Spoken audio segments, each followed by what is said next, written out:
Hey gang, AV here. Welcome to my review of the G.I. Joe Pursuit of Cobra Dusty, the Desert Combat Specialist. Here he is in the packaging.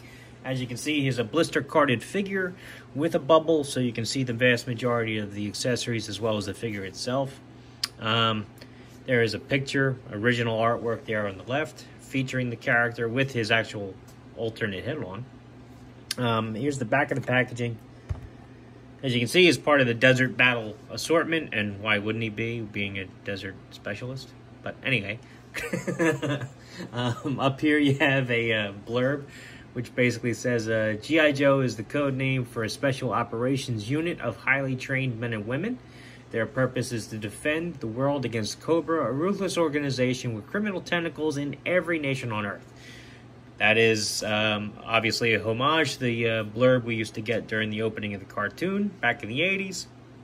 There is also a file card that you can clip and save. Instead of looking at it on the package, I actually have the figure opened and the file card cut out already. So here is the file card. Feel free to pause the video and read it now if you wish. Always a huge fan of the fact that they include those. Definitely fleshes out the character a lot more, makes you appreciate the figure that much more, in my opinion.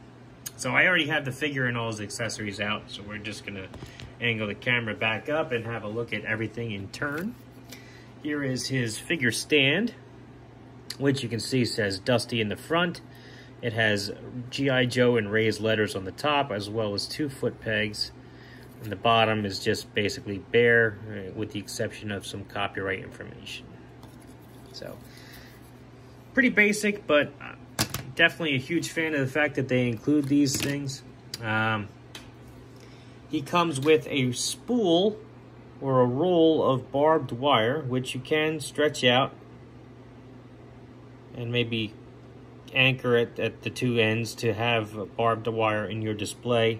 It's pretty cool, but you are going to try, it's pretty hard to use this without ruining it. You know what I mean? Like, if you wanted to keep this in original condition, it'd be hard to actually get this to work with a display. I mean, you'd have to be very careful with how you anchored it to actually make it look more legitimate. But anyway, it does have some raised barbs on there.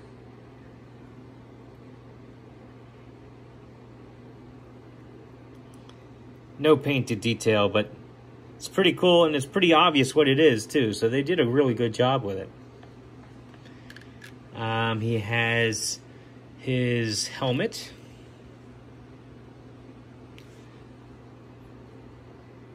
Which is just generic tan. He also has his goggles, which look really good. They have the clear lenses on them, which is awesome. But unfortunately, the strap is way too big to actually use it on the figure itself, which really is unfortunate, because it would be nice to have him with the goggles on sometimes, but there's no way that's happening. This would actually probably fit a 1/12 figure a lot easier than this guy. The reason why the strap is so wide is so that you can place the goggles on top of the helmet, which does look pretty decent. I will hand it to it. Whoops. Man down. Drop the helmet. There we go. Would not be one of my videos if something didn't go wrong. But anyway, goggles do look halfway decent when they're placed up on top of the helmet, and the helmet does look good on the figure with the goggles in place. So all's well that ends well, I suppose. It's just a little unfortunate he can't wear his own goggles. That does kind of suck. While I got the figure in hand, pop the head off and have a look at the alternate head, which he also comes with. All geared up for extreme conditions, obviously, wearing goggles. And has a respirator and everything. And I'm not sure how well you can see it on the camera, but there is some painted detail behind those goggles for eyes. You can just barely make them out back there. But this is just an alternate head. And looks pretty decent on the figure. Does not look too bad at all. get his proper head back on. He also has 2 different weapons.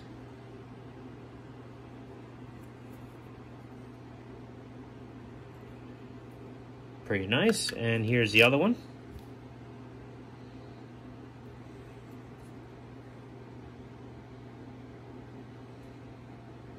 Pretty cool. And I guess last but not least, I'm sorry, put your head on too soon. He does have this collar piece with the soft goods cape that obviously drapes over his shoulders. Pretty cool though. It definitely helps sell the figure as a desert figure. While I have the cape off, we'll have a look at some of his molded detail on his chest. It's really nice that they went to the trouble of painting it all too. Definitely didn't scrimp on that. It's got the, I believe that's the G.I. Joe logo there on his shoulder. Certainly looks it. That shoulder too. Alright, let's get that back on. Dusty's head. Let's have a look at the figure itself. Really nice design of this guy. I'm a fan. Head's on a ball joint. Does a full 360. Doesn't really look up and down very much because of the collar he's wearing. Arms can do a full 360. Can go up about that high. Nothing at the bicep. Elbows bend 90 degrees. Rotate 360. Wrists articulated at the top of the glove. He's got sort of an ab crunch. I mean, he's definitely got rotation there. A little bit of up and down, but definitely hindered by his belt. His legs can go up about that high. Not really back at all. They can go out about that far. He's got double jointed knees. Ankles, rotate 360. Point his toes down and point his toes up. Decent articulation on this guy. Pretty standard for the Pursuit of Cobra line. Love his gear and accessories. Let's get his helmet on. Get him standing and we'll do some size comparisons. Oh, come on. Be a team player, Dusty. Stand up. There you go.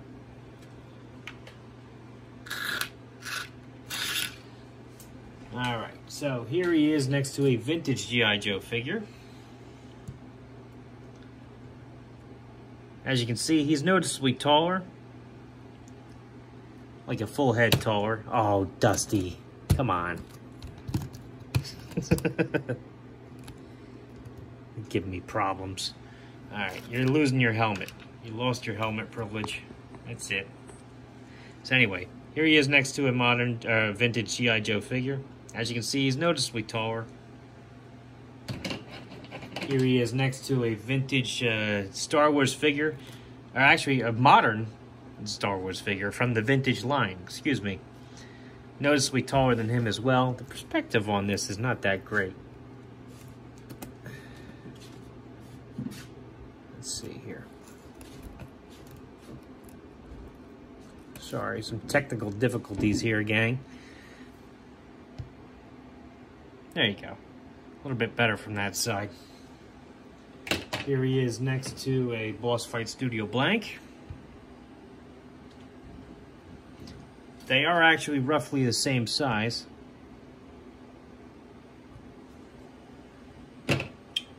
And here is Marvel Universe Captain America. So he fits right in with the more modern 4-inch figures than he does with the classic 3 3/4 inch. All in all, I'm a huge fan of this figure, despite the fact that he's been giving me issues this whole video.